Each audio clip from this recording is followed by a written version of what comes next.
ایک طالب علم نے جب مصر کی ایک یونیورسٹی میں داخلہ لیا، وقت ہونے پر اس نے نماز پڑھنے کی جگہ تلاش کرنا چاہی تو اسے بتایا گیا کہ یونیورسٹی میں نماز پڑھنے کی جگہ تو نہیں ہے، ہاں مگر تہہ خانے میں بنے ہوئے ایک کمرے میں اگر کوئی چاہے تو وہاں جا کر نماز پڑھ سکتا ہے۔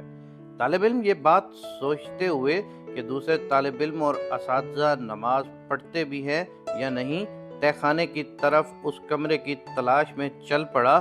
وہاں پہنچ کر اس نے دیکھا کہ نماز کے لیے کمرے کے وسط میں ایک پھٹی پرانی چٹائی تو بچھی ہوئی ہے، مگر کمرہ صفائی سے محروم اور کاٹھ کباڑ اور گرد و غبار سے اٹا ہوا ہے، جبکہ یونیورسٹی کا ایک ادنا ملازم وہاں پہلے سے نماز پڑھنے کے لیے موجود ہے۔ طالب علم نے اس ملازم سے پوچھا، کیا تم یہاں نماز پڑھو گے؟ ملازم نے جواب دیا، ہاں، اوپر موجود لوگوں میں سے کوئی بھی ادھر نماز پڑھنے کے لیے نہیں آتا اور نماز کے لیے اس کے علاوہ کوئی جگہ بھی نہیں ہے۔ طالب علم نے ملازم کی بات پر اعتراض کرتے ہوئے کہا، مگر میں یہاں ہرگز نماز نہیں پڑھوں گا، اور اوپر کی طرف سب لوگوں کو واضح دکھائی دینے والی مناسب سی جگہ کی تلاش میں چل پڑا، اور پھر اس نے ایک جگہ کا انتخاب کر کے نہایت ہی عجیب حرکت کر ڈالی۔ اس نے بلند آواز سے اذان کہی۔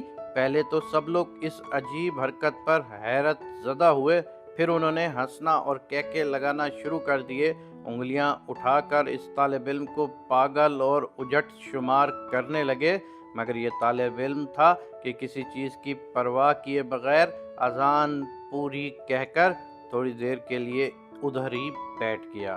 اس کے بعد دوبارہ اٹھ کر اقامت کہی اور اکیلے ہی نماز پڑھنا شروع کر دی۔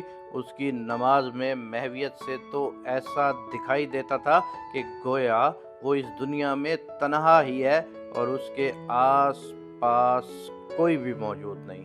دوسرے دن پھر اسی وقت پر آ کر اس نے وہاں پھر بلند آواز سے اذان دی، خود ہی اقامت کہی اور خود ہی نماز پڑھ کر اپنی راہ لی، اور اس کے بعد تو یہ معمول ہی چل نکلا۔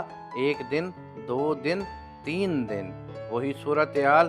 پھر کہہ کے لگانے والے لوگوں کے لیے اس طالب علم کا یہ دیوانہ پن کوئی نئی چیز نہ رہی، اور آہستہ آہستہ کہکوں کی آواز بھی کم سے کم ہوتی گئی۔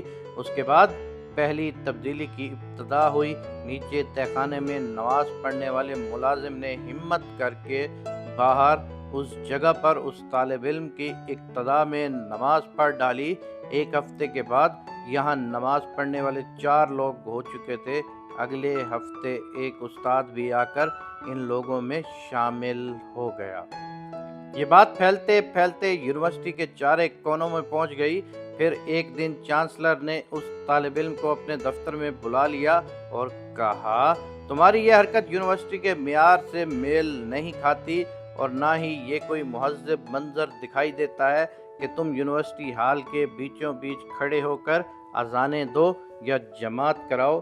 ہاں، میں یہ کر سکتا ہوں کہ یہاں اس یونیورسٹی میں ایک کمرے کی چھوٹی سی صاف ستھری مسجد بنوا دیتا ہوں، جس کا دل چاہے نماز کے وقت وہاں جا کر نماز پڑھ لیا کرے۔ اور اس طرح مصر کی ایگریکلچر یونیورسٹی میں پہلی مسجد کی بنیاد پڑی، اور یہ سلسلہ یہاں پر رکا نہیں، باقی کی یونیورسٹیوں کے طلبہ کی بھی غیرت ایمانی جاگ اٹھی، اور ایگریکلچر یونیورسٹی کی مسجد کو بنیاد بنا کر سب نے اپنے اپنے ہاں مسجدوں کی تعمیر کا مطالبہ کر ڈالا، اور پھر ہر یونیورسٹی میں ایک مسجد بن گئی۔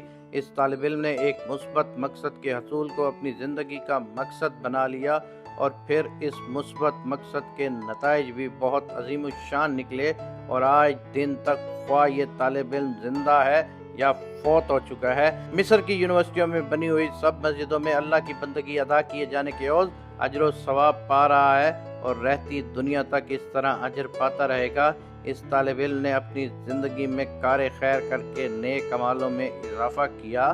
میرا آپ سے سوال ہے کہ ہم نے اپنی زندگیوں میں ایسا کون سا اضافہ کیا ہے تاکہ ہمارا اثر و رسوخ ہمارے ارد گرد کے ماحول پر نظر آئے۔